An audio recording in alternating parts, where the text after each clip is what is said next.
ताला नसीब फरमाइंदो आ। हुजूर करीम जी ज़ात बाबरकात इरशाद फरमाइंदा है, अल्लाह पाक जी ज़ात बाबरकात जो इरशाद मुबारक आ त रमज़ान शरीफ जो जॾहिं आख़िरी जुम्मो ईंदो आ, अल्लाह पाक पहिरीं तारीख़ ताईं आख़िरी जुम्मे ताईं जेतिरनि गुनहगारनि खे माफ़ कंदो आ, उन हिकिड़े आख़िरी जुम्मे जे ॾिहाड़े उन खां 70,000 दफ़ा वधीक गुनहगारनि खे माफ़ फरमाईंदो आ।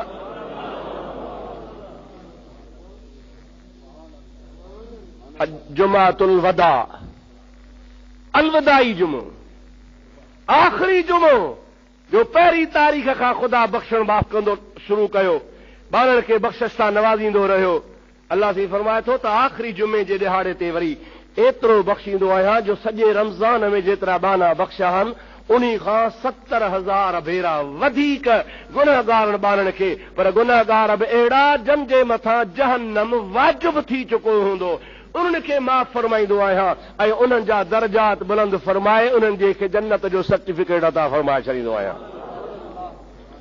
मुंहिंजा भाउ मुस्लमान अज़ीज़, नबी करीम अलैहिस्सलाम जी ज़ात बाबरकात पंहिंजे उम्मत जे लाइ ईअं बि फरमाईंदा हुआ त न भलारनि ॾिहाड़नि खे लहव लहब में रांदि रूंद में मस्किरनि में ज़ाया न करे छॾियो।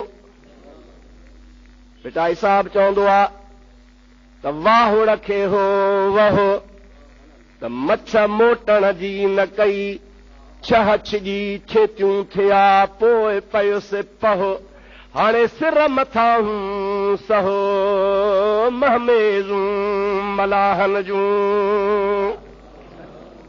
दरिया चाढ़ कंदो आहे न, पोइ चाढ़ वारे टाइम ते पंहिंजे कपरनि खां किनारनि खां पाणी टपी ॿाहिरि वही ईंदो आहे, पोइ डंडूं ढोरा कचो ॻोड़ींदो हलंदो वेंदो आहे।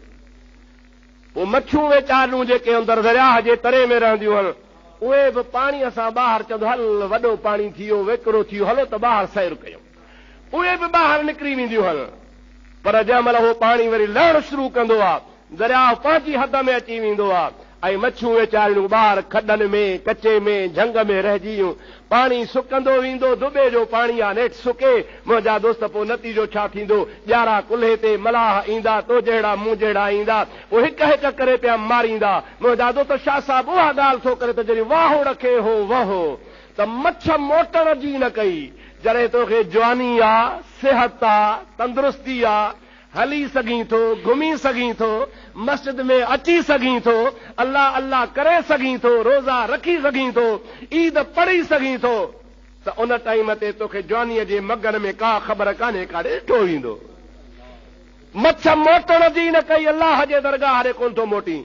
पर पुछ रछजी छेतियूं थिया पोइ पयुसि पहो, नज़र कमज़ोर थी वई, गोॾनि में सूर थी वियो, मथे खे फेरी अची वई, पोढ़ो थी वियो, कमज़ोरी हालत आहे, घर खां उथी कोन थो सघे, मुहताज आहे त को मूंखे वठी हले, या चङो भलो हो हाणे बीमार थी पियो आहे, उथारण वारा कक थी पिया, बेज़ार थी पिया, छरछजी छेतियूं थिया पोइ पयुसि पहो, पर हाणे सिर मथां सहो महमेज़ूं मलाहन जूं।